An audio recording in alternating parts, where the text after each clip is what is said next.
ஆட்சியிலும் பங்கு அதிகாரத்திலும் பங்கு அப்படின்ற சொல் சமீப காலமா தமிழக அரசியல்ல பரபரப்பை ஏற்படுத்திக்கிட்டு இருக்கு. விசிக தலைவர் தொல் திருமாவளவன் அவர்கள் ஏற்கனவே ஆட்சியிலும் பங்கு அதிகாரத்திலும் பங்கு அப்படின்ற ஒரு கோரிக்கையை முழக்கமாக வச்சு பேசிக்கிட்டு இருக்காரு அப்படின்றதெல்லாம் பார்க்கலாம். அதை தொடர்ந்து விஜய் அவர்கள் ஆட்சியிலும் பங்கு அதிகாரத்திலும் பங்கு அப்படின்னு சொல்லி விசிக தலைவர் தொல் திருமாவளவன் அவர்களுக்காக தூது விட்டதெல்லாம் கடந்த 6 மாதங்களுக்கு முன்பாக பார்த்திருப்போம்.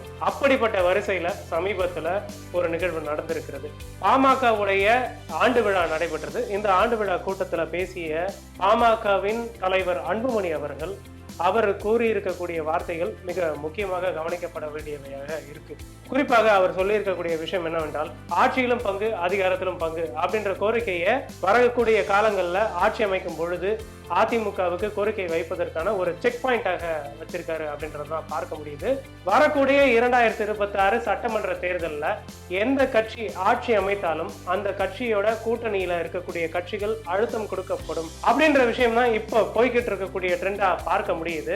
ஏன்னா 2026ஆம் ஆண்டு சட்டமன்ற தேர்தலில் கூட்டணியாக இருக்கக்கூடிய இந்த அதிமுக கூட்டணியில இருக்கக்கூடிய பாஜகவும் சரி, அது மட்டும் இல்லாம பாமகவும் சரி, இவங்க கூட்டணியில நாங்க ஆட்சியில அதிகாரத்தோட இருப்போம் அப்படின்றதான் அவங்க ஸ்ட்ரெஸ் பண்ணி சொல்லிட்டு இருக்காங்க அப்படின்றத பார்க்க முடியுது.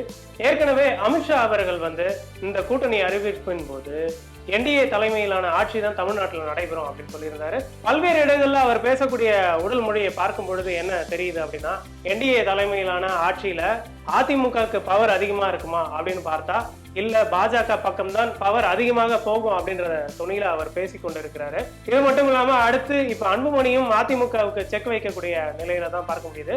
மேலும் எடப்பாடி கே பழனிசாமி அவர்கள் அவருடைய தமிழகம் முழுக்க மேற்கொண்டிருக்கக்கூடிய அந்த பயணத்தின் போது அவர் என்ன சொல்றாருன்னா, நாங்க தான் அதிகாரத்துல இருப்போம் அப்படின்னு சொல்லியிருக்காரு. அதிமுகவுக்கு தான் முழு பவரும் இருக்குன்னு சொல்லியிருக்காரு. ஏற்கனவே ஒரு பக்கம் இப்படி இருக்கக்கூடிய சூழல்ல இந்த பக்கம் திமுக கூட்டணியில விசிகவுடைய திருமாவளவன் அவர்கள் பேசியிருக்கக்கூடிய நிகழ்வுகளையும் பார்க்க வேண்டியிருக்கு. அவர் நடத்தக்கூடிய கூட்டங்கள்ல ஆட்சியிலும் பங்கு அதிகாரத்திலும் பங்கு அப்படின்ற ஒரு தோரணையோட தான் அவரும் பேசிக் கொண்டிருக்கிறார். மேலும் கூட்டணி கட்சியான கம்யூனிஸ்ட் கட்சி, மார்க்சிஸ்ட் கம்யூனிஸ்ட் கட்சியும் ஒரு அழுத்தத்தை கொடுக்க முடியறத பார்க்க முடியுது. அரசுக்கு எதிரான சில விமர்சனங்களை அந்த கட்சியோட மாநில செயலாளர் திரு சண்முகம் அவர்கள் பேசியிருக்கக்கூடிய காணொலிகளை நாம் பார்த்திருப்போம். சோ இப்ப இரண்டு பக்கமும் ஆட்சியிலும் பங்கு அதிகாரத்திலும் பங்கு அப்படின்ற ஒரு டைனமிக்ஸோட எதிர்கட்சி கூட்டணியிலும் இருக்கக்கூடிய சூழல்ல ஆட்சியில இருக்கக்கூடிய திமுக கூட்டணியிலும் 2 கூட்டணி கட்சிகள் அழுத்தம் கொடுக்கக்கூடிய சூழல்ல ஆட்சியிலும் பங்கு அதிகாரத்திலும் பங்கு அப்படின்ற ஒரு கொள்கையோட கட்சிகள் போய்கொண்டிருக்கக்கூடிய சூழல்ல